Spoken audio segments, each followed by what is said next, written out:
Assalamualaikum warahmatullahi wabarakatuh. Waalaikumsalam warahmatullahi wabarakatuh. Bismillahirrahmanirrahim. Alhamdulillahi rabbil alamin. Wassalatu wassalamu ala ashrafil anbiya'i wal mursalin, Sayyidina wa maulana Muhammadin wa ala alihi wa sahbihi ajma'in, amma ba'd. Saudara-saudara hadirin, ma'asyiral muslimin rahimakumullah. Salah satu dari rukun iman yang 6 mengajarkan kepada kita untuk beriman dengan adanya hari akhirat. Hari yang dimulai dengan kehancuran alam ini, yang dalam istilah kerennya disebut the last day of the world, di mana air laut tumpah ke darat, planet-planet bertabrakan, gunung meletus, bumi gempa, lalu semua yang bernama hidup mati. Terjadilah kebangkitan setelah mati itu dalam kehidupan yang disebut kehidupan akhirat. Pada kehidupan akhirat itu Allah jelaskan dalam surah Abasa ayat 34, Yauma yafirul mar'u min akhihi wa ummihi wa abihi wa sahibatihi wa banihi likulli imri'in minhum yawma idzin sya'nun yughni. Hari di mana setiap orang akan lari dari saudaranya, dari ibunya dan bapaknya, dari istrinya dan anak-anaknya. Setiap orang pada hari itu disibukkan oleh persoalannya sendiri-sendiri. Sehingga sangat boleh jadi hari itu orang tua tidak lagi sempat memikirkan anaknya. Seorang suami tidak lagi sempat memikirkan istrinya. Seorang teman pun tidak akan sempat memikirkan teman. Tiap orang sibuk dengan persoalannya sendiri-sendiri untuk mempertanggungjawabkan kegiatan hidupnya ketika di dunia ini.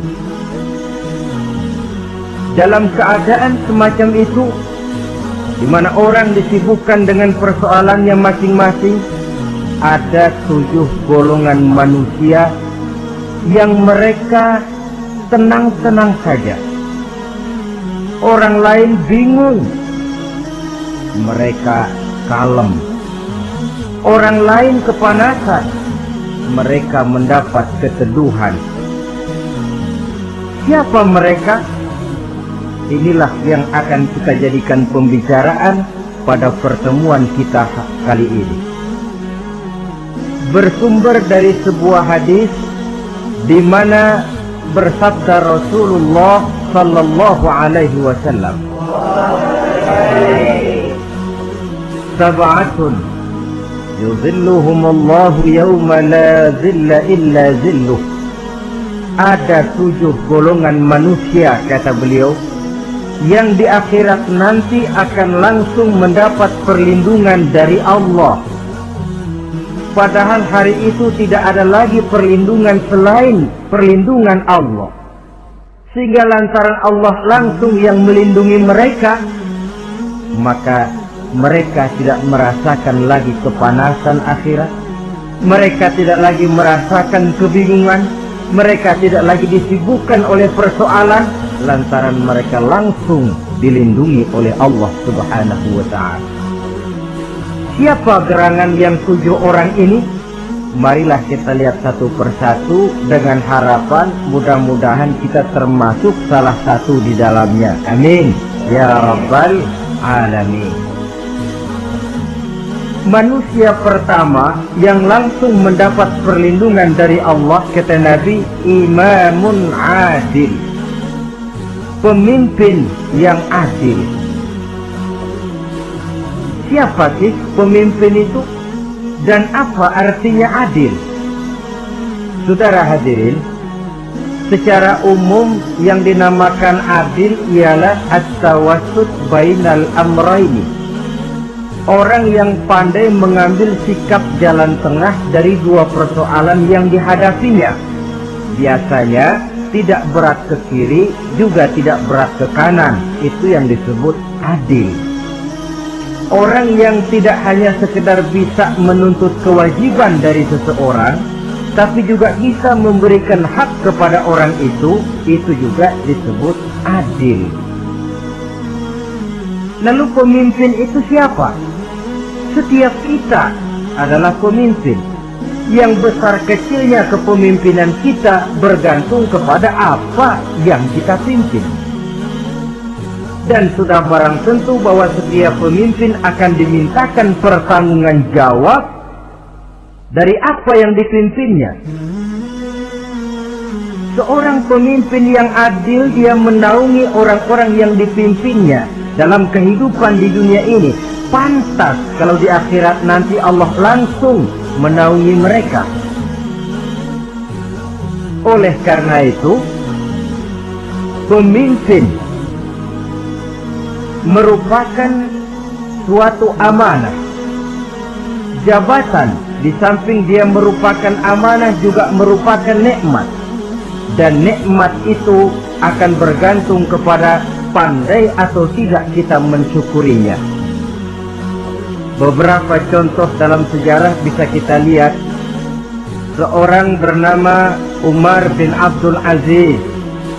Pada saat beliau secara aklamasi dipilih menjadi pemimpin, menjadi presiden, ucapan yang pertama keluar dari mulutnya, Inna lillahi wa inna ilaihi raji'un. Coba bayangkan ini. Dipilih jadi pemimpin, diangkat jadi presiden, bukan alhamdulillah, malah inna lillahi wa inna ilaihi raji'un. Kenapa? Dia anggap jabatan itu adalah amanah. Menyia-nyiakan amanah berarti khianat, dan khianat ini adalah dosa besar. Pantaslah kalau Allah Subhanahu wa ta'ala memperingatkan, nikmat bisa saja berubah menjadi azab kalau kita tidak pandai mensyukurinya. La in syakartum la azidannakum wa la in kafartum inna azabi lasyadid. Kalau kamu pandai bersyukur, aku tambah nikmatku. Tapi kalau kamu tidak pandai bersyukur, kamu ingkar, kamu lupakan nikmat Allah, awas, azabku amat pedih, kata Allah. Jadi berdasarkan logika dari ayat ini bisa kita katakan orang kaya. Ada orang kaya nggak di sini? Ada orang kaya nggak?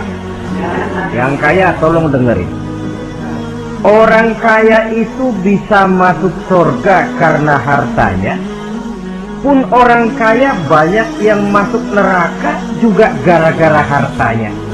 Tergantung syukur apa tidak syukur. Orang alim, ada yang alim di sini? Tolong dengerin orang alim, yang ustadz, yang kiai. Orang alim bisa saja masuk surga karena ilmunya, dan orang alim pun bisa masuk neraka karena ilmunya. Pejabat, ada pejabat? Pejabat itu bisa masuk surga karena jabatannya, pun pejabat itu bisa masuk neraka karena jabatannya, bergantung syukur apa tidak.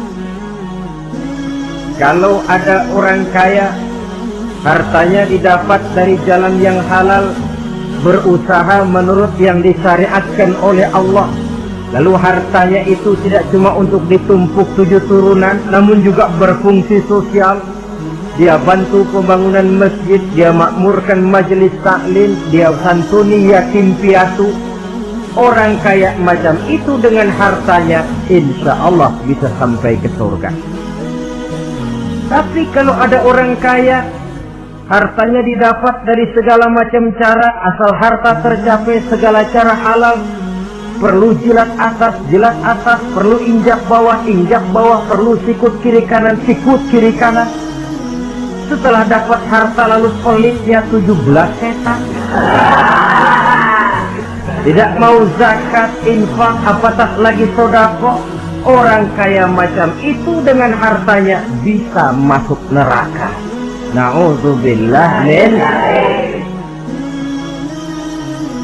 Ada orang alim, dengan ilmunya dia bimbing umat. Dia katakan yang halal itu halal, yang haram itu haram. Dia katakan yang hak itu adalah hak, yang batil adalah batil. Dia tidak peduli apapun resikonya. Orang alim semacam itu dengan ilmunya bisa sampai ke surga. Tapi kalau ada orang alim, dengan ilmunya dia malah membodoh-bodohi orang yang memang sudah bodoh. Yang halal dibilang haram, yang haram dibikin remeng-remeng. Menjadi penjilat ke sana kemari. Orang alim semacam itu bisa masuk neraka karena ilmunya. Begitu juga pejabat, pemimpin. Kalau dengan jabatannya sebagai pemimpin dia berlaku adil, menaungi rakyatnya. Orang besar salah dihukum, orang kecil salah juga dihukum. Tidak hanya pandai menuntut kewajiban, tapi juga pandai memberikan hak. Pemimpin yang adil semacam ini mensyukuri nikmatnya jabatannya, dia bisa sampai ke surga karena jabatannya. Tapi kalau dengan jabatannya dia berlaku sewenang-wenang, yang besar salah didiamkan, yang kecil salah segera ditegakkan hukum, hanya pandai menuntut kewajiban dari rakyatnya tapi tidak pandai memberikan hak, maka pemimpin semacam ini lantaran tidak pandai mensyukuri nikmat, bisa saja nikmat itu berubah menjadi azab. Oleh karena itu saudara-saudara, pemimpin menaungi rakyat, pantas kalau di akhirat nanti Allah langsung menaungi beliau. Siapa pemimpin? Siap kita. Bapak pemimpin di rumah tangganya, ibu pemimpin bagi anak-anaknya, Pak Lurah memimpin di kelurahannya, Pak Camat memimpin di kecamatannya, pemuda pemimpin bagi dirinya sendiri, akan dimintakan pertanggungan jawab. Kalian para remaja yang hadir di sini memimpin dirimu sendiri. Kau akan ditanya, tanganmu kau lebih banyak gunakan buat apa? Kakimu lebih banyak kau bawa jalan kemana? Lidahmu lebih banyak membicarakan apa? Dan hari pertanggungan jawab nanti kalian jangan berharap akan ada saksi dari luar. Saksinya anggota badan kita sendiri. Dalam surah Yasin Allah jelaskan, Al-yawma nakhtimu ala afwahihim tukallimuna aydihim wa tashhadu arjuluhum bima kanu yaksibun. Ada kan di surah Yasin? Ayat berapa? Pokoknya Yasin dah.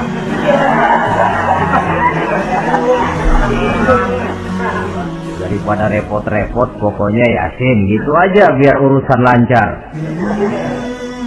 Al-yawma nakhtimu ala afwahihim. Pada hari itu kami kunci mulut mereka. Jadi tidak pandai lagi mulut ini bicara.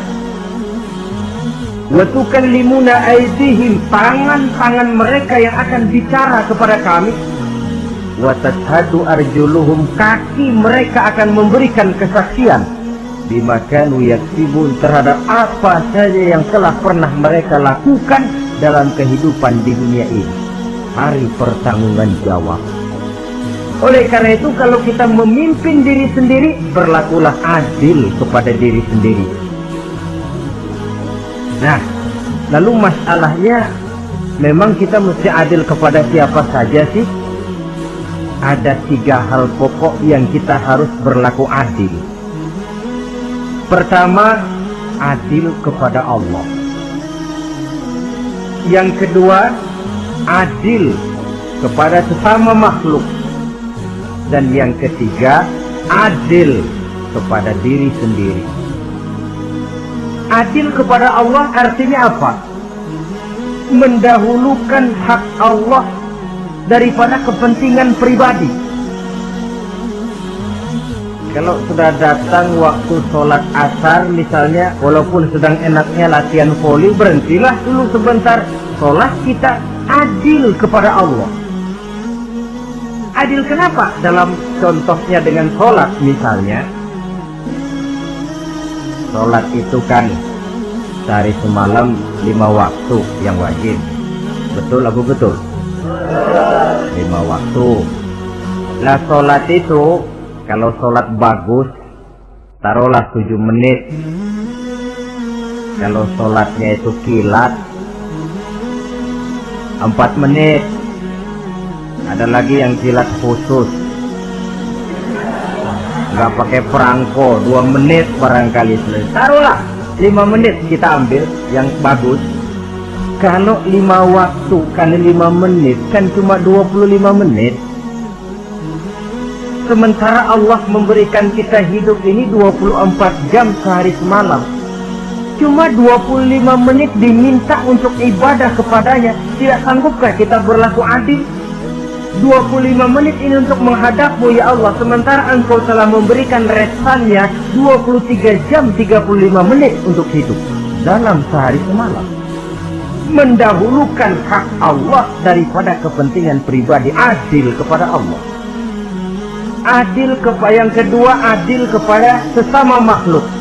Adil kepada manusia, adil kepada binatang, adil kepada alam. Yang kalau prinsip keadilan itu kita langgar akan membawa efek bagi diri kita juga. Manusia sekarang kan tidak adil kepada alam. Misalnya apa?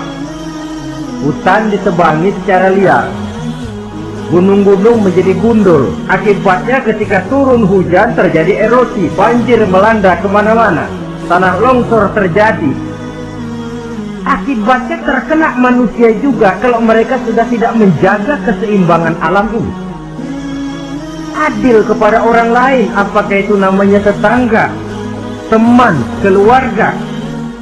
Dan yang ketiga, adil kepada diri sendiri. Bagaimana pengertiannya? Mata ini punya hak untuk tidur, begadang terus tiap malam, tidak adil kepada mata. Ini yang ketawanya paling kencang pasti tukang begadang ini.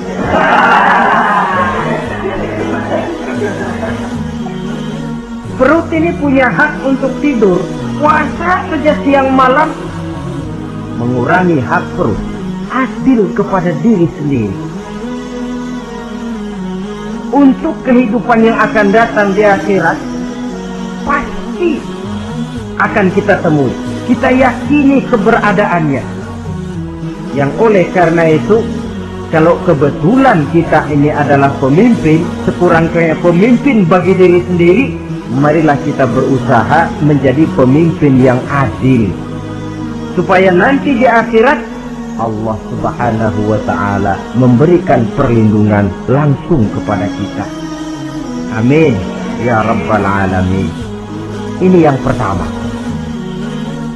Lalu yang kedua, orang yang akan langsung mendapat perlindungan dari Allah, syab nasha'a fi ibadatillah. Orang muda yang tekun beribadah kepada Allah. Anak muda yang rajin ibadah. Kenapa kok Nabi bilang anak muda, bukan orang tua? Apa orang tua yang rajin ibadah Allah nggak senang? Tentu Allah senang. Cuma Allah lebih senang lagi kalau ada anak muda yang rajin ibadah. Sebab apa? Kondisi psikologis. Kalau ada orang tua rajin ibadah, itu mah pantas. Emang udah waktunya. Ada orang sembahyangnya rajin, masuk masjid, masuk maghrib, keluar isya, malam tahajud, tahlilnya mantap. Umurnya berapa? 70. Enggak istimewa. Itu memang sudah mestinya. Lagian kalau sudah 70 masih bandel aja, kapan mau taubat? Tapi kalau ada anak muda, darahnya masih mengalir dengan panas, Dia masih berusaha mencari bentuk-bentuk kepribadian dalam dirinya. Dia masih mudah terpengaruh oleh lingkungan, tapi dia sanggup memblokir itu, disalurkannya di jalan Allah. Dia tekun beribadah. Allah cinta betul pemuda semacam itu, sehingga nanti di akhirat mereka langsung mendapat perlindungan dari Allah Subhanahu wa ta'ala. Selalu pembangunan yang mengarah kepada modernisasi diikuti dengan proses pergeseran nilai. Dalam kondisi semacam ini, kehidupan remaja pemuda yang masih mencari identitas dan pembentukan kepribadiannya mudah terpengaruh oleh hal-hal yang ada di sekelilingnya. Sehingga sangat boleh jadi apa yang dianggap orang dulu tabu lalu dianggap biasa. Yang aneh-aneh malah dijadikan model. Yang dilarang malah nekat diterjang. Di mana norma dan kaedah-kaedah moral tidak lagi mendapat perhatian yang wajar.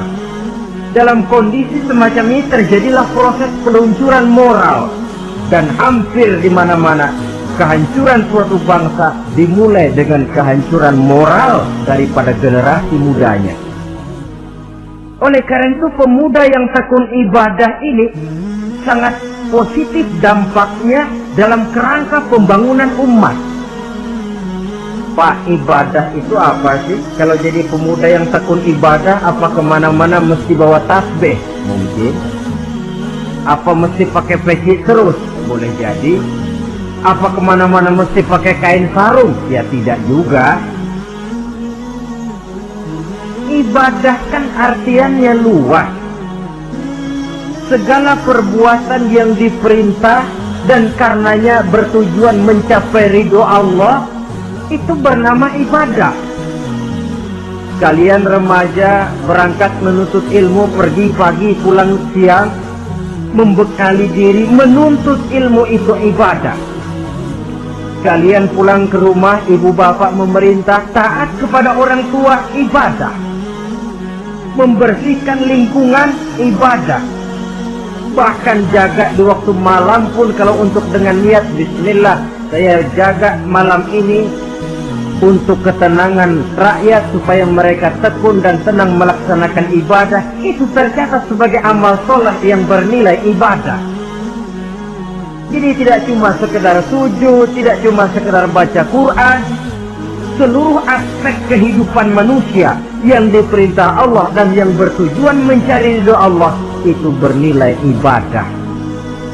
Pemuda yang tekun melaksanakan ibadah kepada Allah, apalagi terutama adik-adik remaja yang hadir pada kesempatan ini, masa muda itu masa yang paling indah memang.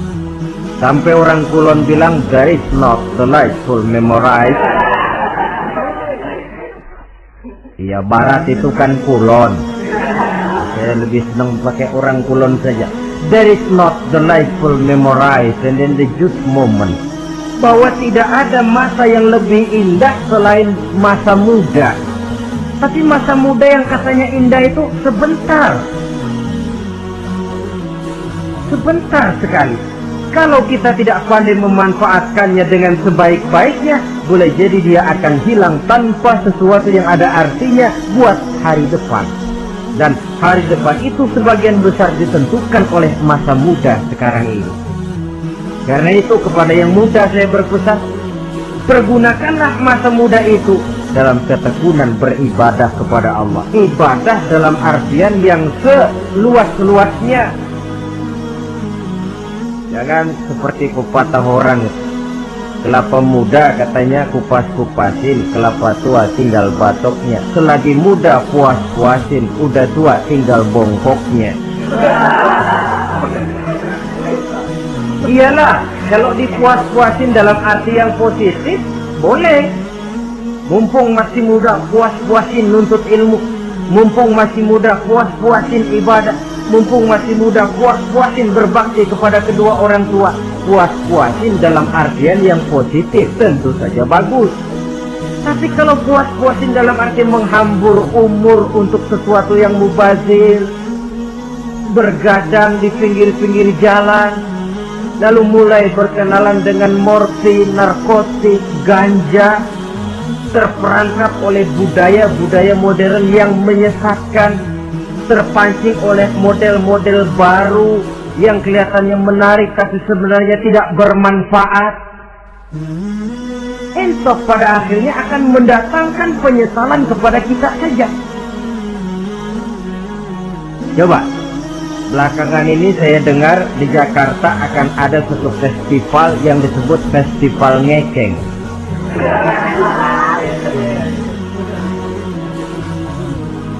Ngeceng ini kalau bahasa gampangnya nampang.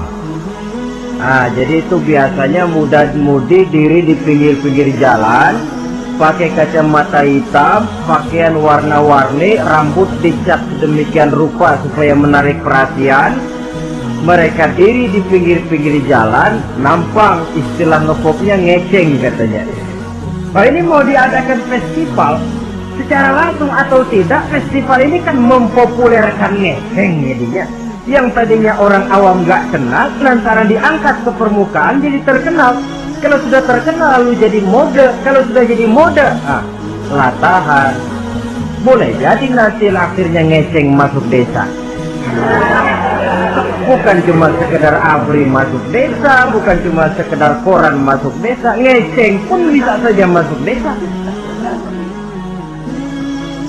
Banyak saluran-saluran positif yang sesuai dengan kreativitas jiwa remaja, ketimbang mengadakan sesuatu yang tidak ada manfaatnya, ketimbang menghabiskan umur untuk sesuatu urusan yang mubazir. Sedangkan umur bukan jatah gratis tanpa batas waktu. Ada pertanggungan jawab. Umurmu kau habiskan di mana? Masa mudamu kau selesaikan di mana? Itu akan dimintakan pertanggungan jawab. Nah, pemuda yang tekun ibadah kepada Allah, dampak positifnya apa? Dia punya sandaran vertikal kepada Allah. Jiwanya besar, jiwanya mandiri. Dan ini yang kita perlukan. Pemuda yang siap jadi pelopor, bukan pengekor. Pemuda yang sanggup mandiri dan bukan membanggakan keturunan leluhurnya. Kata pepatah, wa khairun nasi dzu syarafin qadimin aqama li nafsihi syarafan jadida wa syarrun nasi dzu khumulin idza faqartahum zakarul jaduda. Generasi yang baik adalah generasi yang punya kejayaan masa lalu, dan buat mereka sendiri mereka mampu mendirikan kejayaan yang baru. Artinya nenek moyangnya memang orang-orang terhormat, tapi dia mampu mandiri mendirikan kehormatan itu bagi pribadinya. Sebaliknya, generasi yang paling jelek adalah generasi pemalas, yang kalau orang lain kelihatan lebih hebat, dia sebut-sebut nenek moyangnya. Lu sih belum apa-apa, bapak gua dong, bapak gua katanya. Lu sih belum apa-apa, om saya dong, tante saya dong. Kerjanya cuma membangga-banggakan leluhur, dia sendiri tidak ada apa-apanya. Ini generasi yang paling jelek. Kalau orang kelihatan lebih hebat, dia sebut leluhurnya, sementara dia sendiri nol nilainya tanpa ditunjang oleh fasilitas leluhurnya. Pasukan pemuda mandiri macam ini yang kita perlu. Bukan sekedar pasukan pemuda oke bos, kulun nuwun, yes sir, yes man, kumaha juragan wae.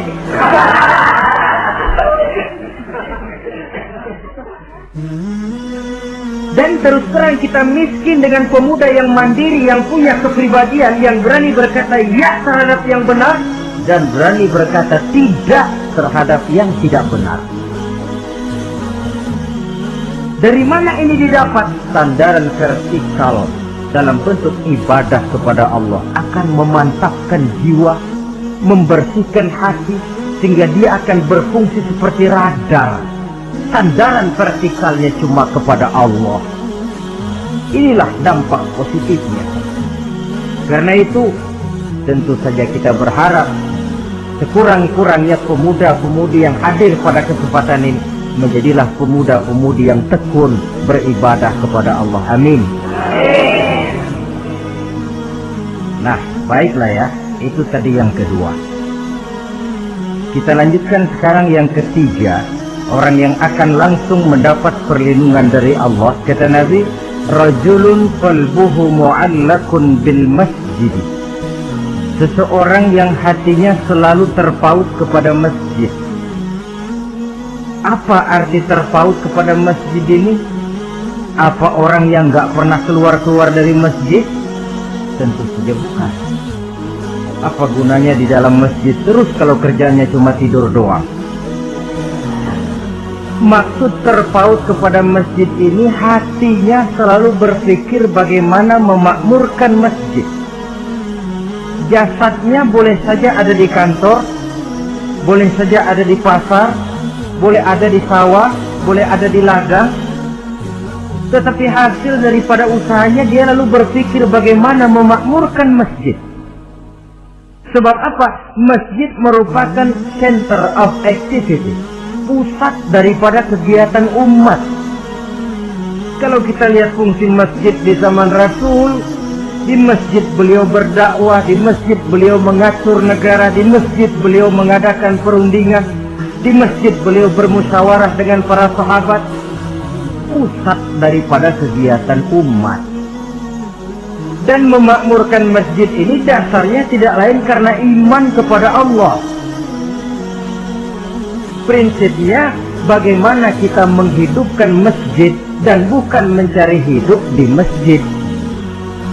Kalau sudah prinsipnya dibalik, bukan menghidupkan masjid tetapi mencari hidup di masjid, saya khawatir masjid akan ambruk. Nyatanya kadang-kadang masjid kita ini fungsinya belum maksimal. Kadang-kadang ada kok masjid yang bukanya cuma seminggu sekali. Jumat pagi jam 9 masjid buka, Jumat jam 2 tutup, buka-buka lagi Jumat depan. Seminggu sekali. Kelemahan lainnya manajemen masjid, terus terang sajalah kita bicara. Kadang-kadang pengelolaannya ketua masjid bapaknya, khotib mantunya, sekretaris ponakannya, imam Bilal cucunya. Gak ada orang lainnya. Ya kalau bagus kepengurusannya tidak apalah.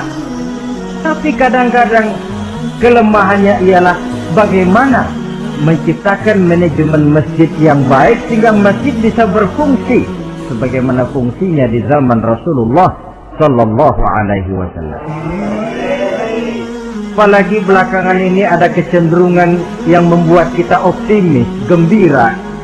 Remaja, pemuda-pemudi mulai gemar datang ke masjid, berkumpul membentuk remaja masjid, remaja musola, mengadakan kegiatan majelis taklim yang mingguan, yang bulanan, aksi sosial, yang semuanya bermuara dari kehidupan masjid. Sesuatu yang menggembirakan. Dan sudah sepatutnya para pengelola masjid membuka pintu untuk bisa mengatur masjid menurut manajemen yang diharapkan oleh umat. Karena bagaimanapun di masjid dua jalur komunikasi, bahasa kerennya two-way traffic communication, itu bisa kita laksanakan, yaitu hablum minallah wa hablum minan nas. Berhubungan kepada Allah dan berhubungan kepada sesama manusia bisa terlaksana di masjid. Berhubungan dengan Allah jelas saja lewat sholat misalnya. Berhubungan dengan sesama manusia jelas saja lewat musyawarah, lewat majelis taklim, lewat kegiatan-kegiatan yang mensiarkan agama. Dan begitu selanjutnya. Saudara hadirin yang saya hormati, memakmurkan masjid sebagai rumah Allah. Sebab dalam hadis kursi Allah katakan, inna buyuti fil ardi al masajid wa inna zuwari fiha ummaruha. Rumahku di permukaan bumi adalah masjid-masjid, kata Allah. Dan orang-orang yang memakmurkan masjid, orang yang datang ke masjid adalah tetamuku. Kalau Allah memerintahkan kita menghormati tamu, tentu Allah lebih tahu bagaimana menghormati tamunya sendiri. Allah mengajarkan kita, hormatilah tamumu. Sekarang kita yang menjadi tamunya Allah dengan datang ke masjid, dengan memakmurkan masjid, Allah lebih tahu menghormati tamunya. Ini yang ketiga. Yang keempat, hadirin, orang yang langsung mendapat perlindungan dari Allah itu rajulani tahabba fillahi ijtama'a alaihi wa tafarraqa alaihi. Dua orang yang menjalin persaudaraan, yang bertemu dan berpisah karena Allah, bersaudara karena Allah, bukan karena orang punya pangkat tinggi lalu kita temani, bukan karena orang kaya lalu kita dekati, tetapi karena Allah. Kau di jalan Allah, mari kau saudara saya. Kau keluar dari jalan Allah, maaf sajalah, bawalah dirimu sendiri, saya akan membawa diri saya. Lebih baik sendiri daripada berteman jahat. Berdua memang lebih baik daripada sendiri, tapi sendiri lebih baik daripada berteman jahat. Maksudnya apa ini? Sederhana dalam benci, sederhana dalam cinta. Ukurannya Allah. Al-Quran mengisyaratkan wa asa an tuhibbu syai'an wa huwa syarrun lakum wa asa an takrahu syai'an wa huwa khairul lakum. Sangat boleh jadi, kata Allah, kamu menyenangi sesuatu padahal akibatnya tidak baik bagi kamu, dan sangat boleh jadi kamu membenci sesuatu padahal akibatnya baik bagi kamu. Nah, mari kita lihat. Kalau orang bersaudara cuma karena temannya itu punya pangkat tinggi, saya yakin kalau temannya pensiun, persaudaraannya akan selesai sampai di situ. Kalau kita mencari teman cuma karena dia kaya, satu saat dia jatuh bangkrut, jatuh miskin, persaudaraan akan selesai sampai di situ. Tapi kalau karena Allah yang bisa memisahkan kita apabila orang sudah keluar dari jalur yang diridhoi oleh Allah Subhanahu wa ta'ala. Oleh karena itu, kepada semua hadirin, mari menjalin persaudaraan dalam bentuk ideal yang diajarkan oleh Islam, nilai persaudaraan yang diikat oleh akidah. Kalaupun harus benci, bencilah sederhana, tidak habis-habisan ngebenci orang. Kalaupun harus cinta, cintalah sederhana. Boleh jadi yang hari ini kita benci bukan main, besok kita senangi. Mungkin yang hari ini kita cintai mati-matian, besok sudah berubah menjadi yang kita benci. Sederhana saja, tidak usah berlebih-lebihan. Kalau nilai persaudaraan yang diajarkan ini bisa kita wujudkan, persaudaraan yang diikat dengan nilai akidah, maka dari persaudaraan semacam itu, insya Allah kita bisa berbuat banyak untuk kepentingan diri, keluarga, masyarakat kita pada umumnya. Ini kelompok yang keempat. Orang kelima yang nanti langsung mendapat perlindungan Allah, rajulun da'athum ra'atun zatu mansibin wa jamalin ila nafsiha faqala inni akhafullaha rabbal alamin. Seorang laki-laki, kata Nabi, yang dipanggil oleh perempuan cantik. Laki-laki normal dipanggil oleh perempuan cantik. Untuk apa? Diajak melakukan perbuatan yang negatif. Tidak ada orang yang tahu. Tempatnya sepi. Apa yang terjadi? Orang ini berkata, inni akhafullaha rabbal alamin. Maaf saja, saya takut kepada Allah. Orang yang bermoral nanti di akhirat langsung dilindungi oleh Allah, tidak mudah jatuh oleh bujuk rayu, tidak mudah terpesona oleh wajah-wajah yang menggiurkan. Seperti dalam sejarah yang terkenal itu Nabi Yusuf alaihi salam. Kenal kan Nabi Yusuf? Nabi Yusuf itu bekerja di istana Kitfir. Kitfir ini punya istri namanya Zulaikha. orangnya cantik. Diam-diam Zulaikha ini rupanya naksir sama Yusuf. Satu hari suaminya tidak ada di rumah, pintu dikunci-kunciin.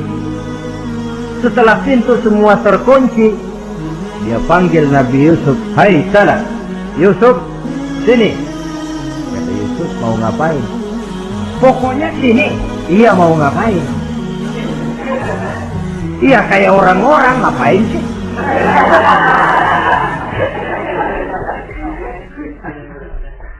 Sebenarnya ini Zulaikha senang kepada Yusuf, Yusuf pun demikian. Walaqad hammat bihi wa hamma biha. Zulaikha menyenangi Yusuf, Yusuf pun menyenangi Zulaikha. Tapi apa? Walaula an ra'a burhana rabbih. Andai kata Yusuf tidak melihat peringatan Tuhannya, letter S. Yusuf, ini bukan pekarangan ente, dilarang parkir di sini. Sehingga walaupun tidak ada yang tahu, tidak ada yang melihat, Nabi Yusuf selamat dari bujuk rayu Zulaikha.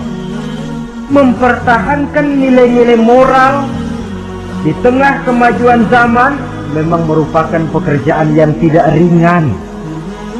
Merupakan pekerjaan yang sangat berat. Akan ada saja cobaan, akan ada saja gangguan yang kita temui di sepanjang perjalanan hidup ini.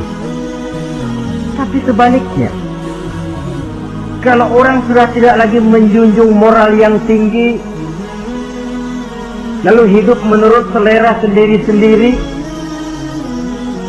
ya kita lihatlah lahirnya kebudayaan kumpul kebo yang diawali dengan free sex yang mengarah kepada summon liven alias hidup bersama tanpa nikah. Memang sebabnya boleh jadi macam-macam. Mungkin karena broken home, nggak merasa diperhatikan di rumah, ibu bapak sibuk lalu anak mencari kesibukan sendiri. Mungkin karena tekanan ekonomi dalam kehidupan miskin, lalu ada yang menawarkan kerjaan, tidak taunya malah dilemparkan ke lembah hitam. Mungkin juga karena pengaruh pergaulan dari lingkungan baik-baik lalu berteman dengan yang tidak baik, hanyut di telan arus pergaulan. Mungkin juga pengaruh kebudayaan yang dia tonton, buku yang dia baca, film yang dia lihat, ikut mewarnai dan membentuk kepribadiannya. Tapi apapun alasannya, satu hal yang jelas semuanya berangkat dari rapuhnya pegangan orang kepada nilai-nilai agama. Sebab sumber nilai moral yang tertinggi tidak lain agama adanya. Intinya apa?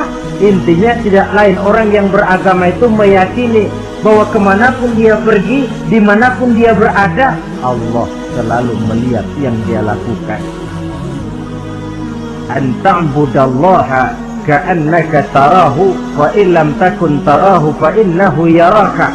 Begitu yang kita pelajari dalam ihsan. Engkau beribadah kepada Allah seolah-olah kau lihat Allah. Kalaupun Allah tidak kau lihat, yakinlah Allah melihatmu. Jadi kalau saya sendiri, yang kedua itu Allah.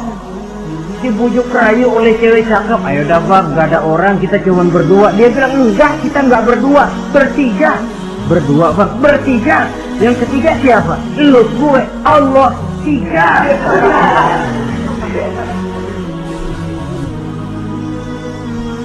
Di kantor mau korupsi dia kasak kusuk, gerasak kerusuk, cari apa yang seharusnya menjadi hak orang lain. Tidak ada yang lihat, tapi dia tidak sendiri. Saya berdua. Yang kedua, Allah. Merasakan kehadiran Allah dekat dalam hidup. Nilai moral semacam ini menyelamatkan masyarakat. Pantas kalau orang semacam ini di akhirat nanti langsung mendapat perlindungan dari Allah Subhanahu wa ta'ala. Karena itu terutama dari remaja yang hadir,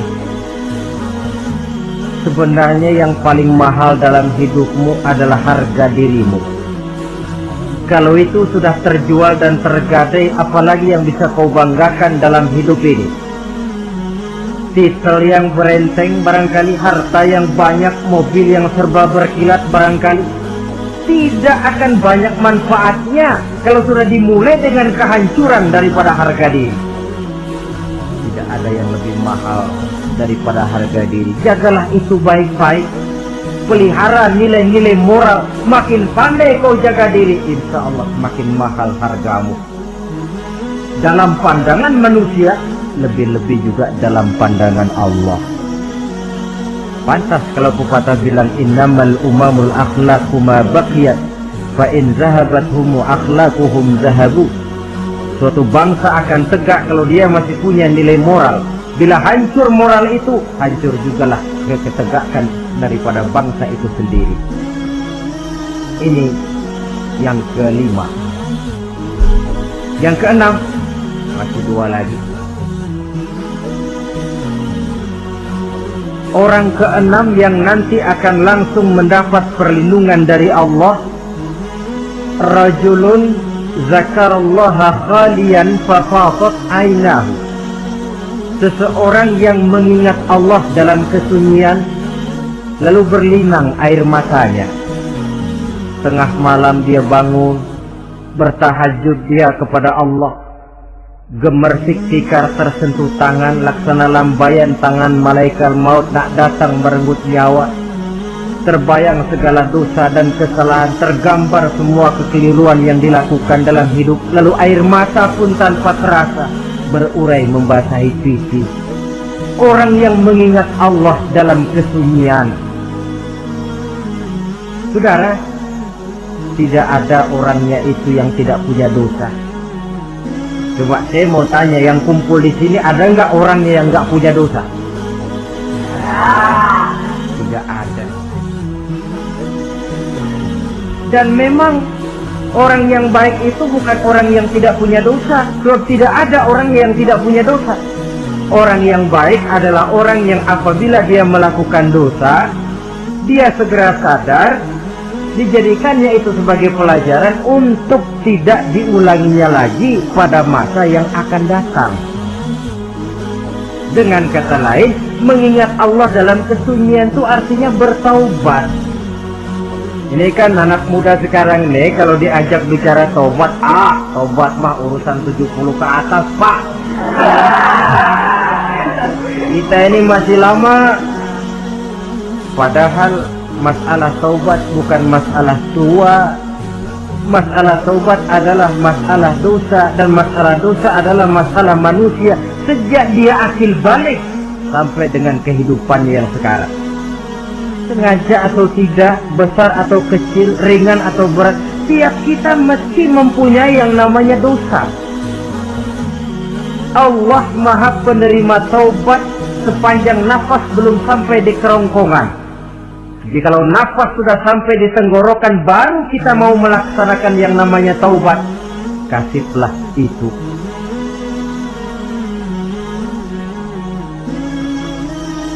Para ulama mengatakan, la saghair ma'al istimrar wala kabair ma'al istighfar. Tidak ada dosa kecil kalau ditumpuk terus, dan tidak ada dosa besar kalau diikuti dengan istighfar, permohonan ampun kepada Allah. Jadi jangan menganggap, ini dosa kecil, ini dosa kecil, ditumpuk-tumpuk, nah jadi gede juga. Tidak ada dosa yang kecil kalau dikerjakan terus-menerus, dan tidak ada dosa yang besar kalau diiringi dengan istighfar. Dalam kehidupan ini, apabila dosa sudah bertumpuk, maksiat merajalela, munkarat menjadi jadi, Allah tidak akan segan-segan menurunkan azab. Azabnya itu bisa dalam bentuk bencana alam, banjir namanya, kebakaran merajalela namanya, gempa bumi namanya, bendungan pecah namanya, reaktor atom bocor namanya. Namanya boleh jadi macam-macam. Sebab apa? Al-Quran memberikan jaminan, wa ma kana Allahu liyu'adzibahum wa hum yastaghfirun. Allah tidak akan menurunkan azab selama di tengah masyarakat manusia masih banyak orang yang istighfar kepada Allah. Jadi hakikatnya kita ini berhutang jasa kepada orang yang rajin sujud, rajin mohon ampun kepada Allah. Lantaran mereka barangkali azab tidak diturunkan oleh Allah kalau melihat banyaknya sudah munkarat dan maksiat. Mengingat Allah dalam kesunyian, tengah malam, waktu yang mustajabah, terutama sepertiga malam yang akhir, situasinya lain. Gak percaya boleh coba, nyoba kan gak bayar. Coba kalian bangun tengah malam, tahajud, kalian akan menemukan satu suasana yang lain daripada misalnya kalau kalian sembahyang zuhur tengah hari panas terik di tengah banyak orang. Hati bergetar. Segala kekeliruan yang pernah kita kerjakan lalu terbayang, dan air mata tanpa terasa, tanpa diundang bahkan berurai membasahi pipi. Ya Allah, alangkah nikmatnya suasana macam itu, menciptakan perasaan dekat dengan Allah, terwujud kedamaian batin. Dan ini yang banyak dicari orang sekarang, yang kadang-kadang karena terlalu ingin mencari kedamaian lalu keliru jalan, yang bertapa di gua-gua katanya nyepi dari kehidupan manusia, memencilkan diri dengan cara-cara yang mereka atur sendiri. Tidak macam itu. Quran punya resep. Ala inna bizikrillahi tatmainnul qulub. Ketahuilah, dengan banyak mengingat Allah, hati menjadi tenang, jiwa menjadi lapang, pikiran menjadi damai. Ini resep Islam untuk mencapai ketenangan jiwa. Mengingat Allah dalam kesunyian. Saudara hadirin yang saya hormati, ini aspek daripada ibadah. Jadi dengan kata lain, masalah mengingat Allah dalam kesunyian, mengingat dosa, bukan urusan orang tua, tapi masalah manusia. Siapapun adanya, sejak dia akil balik, mesti entah kecil besar, entah sedikit entah banyak, ada kesalahan yang dilakukannya. Karena itu, kalau kita masih diberikan kesempatan untuk hidup, artinya Allah masih memberikan kesempatan kepada kita untuk memperbaiki diri. Nanti kalau sudah sangkakala ditiup, alam hancur seperti yang saya jelaskan di awal tadi, sudah tidak sempat lagi, yang tinggal menyesal. Ada yang meratap lalu berkata, ya laitani kuntu turaba, dalam Quran. Aduh, andai kata kita bisa balik jadi tanah aja dah dulunya, jangan jadi orang. Kalau dulu kita tetap jadi tanah mah nggak tanggung jawab apa-apa. Dijadiin orang sekarang masih tanggung jawab, bagaimana ini? Bingung. Ada yang berkata, ma aghna anni maliya halka anni sultaniyah. Ternyata harta yang saya bangga-banggakan tidak mau manfaat hari ini. Ternyata jabatan yang pernah saya duduki malah merusak saya hari ini. Tinggal lagi penyesalan karena kelalaian memanfaatkan waktu hidup dalam kehidupan di dunia ini. Karena itu pandai-pandailah membagi orientasi. Ada saatnya kita sibuk tenggelam dalam berbagai urusan dunia, lain saat tenggelam dalam kefanaan dan kesunyian, membekali diri untuk kehidupan akhirat nanti. Sebentar meninggalkan dunia, rekes kepada Allah, mi'raj, naik menghadap Allah, supaya terwujud keseimbangan untuk mencapai fid dunya hasanah wa fil akhirati, kebahagiaan dan kebaikan di dunia maupun di akhirat nanti. Inilah golongan yang keenam, orang yang langsung mendapat perlindungan Allah, yang mengingat Allah dalam kesunyian. Yang ketujuh, yang terakhir, orang yang langsung mendapat perlindungan dari Allah di akhirat nanti, rajulun tasaddaqa bi sadaqatin fa'akhfaha hatta la ta'lama shimaluhu ma tunfiqu yaminuhu. Seseorang yang bersedekah lalu dia ikhlas dengan sedekahnya sehingga tangan kirinya tidak tahu apa yang diberikan oleh tangan kanannya. Orang yang pemurah, orang yang menyadari bahwa apapun yang dia punya dalam hidup ini cuma sekedar titipan,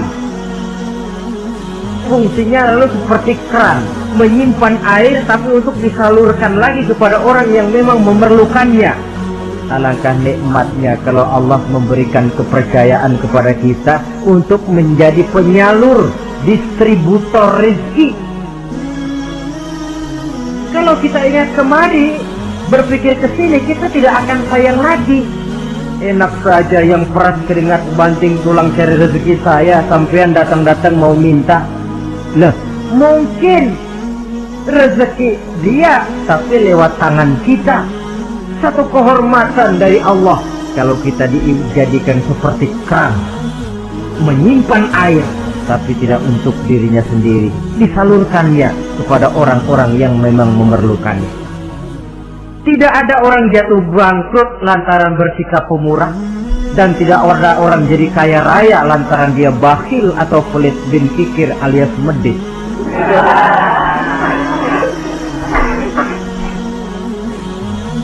Dalam kitab Riyadhus Shalihin kita baca tiap pagi ke alam ini turun 2 malaikat.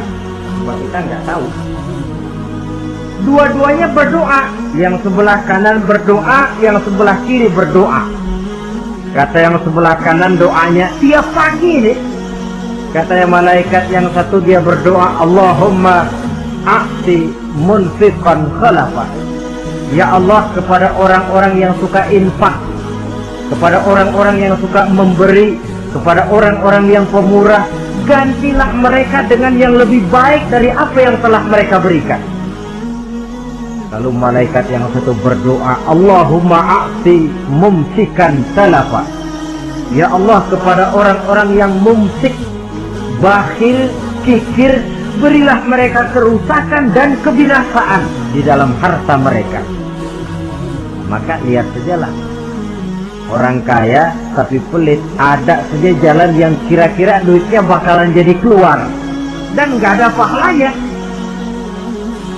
Apa kena musibah lalu berobat sekian juta, apa kemalingan, apa ditipu orang, ada saja cara duitnya keluar yang nggak ada pahalanya.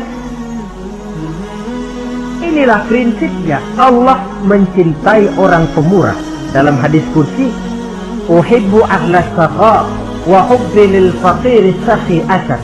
Aku cinta kepada orang yang pemurah, tapi aku lebih cinta kepada orang miskin yang pemurah. Orang kaya pemurah Allah cinta, orang miskin pemurah Allah lebih cinta. Kenapa? Nilainya lain. Orang kaya sedekah 500, orang miskin sedekah 500, sama 500 ya, tapi saya yakin pahalanya lebih besar buat si miskin. Kenapa? Buat orang kaya 500 apa artinya? Sekelebatan. Buat si miskin 500 dia mesti peras keringat banting tulang, tapi dia berani memberi seperti beraninya orang kaya. Nilai ini yang dilihat oleh Allah.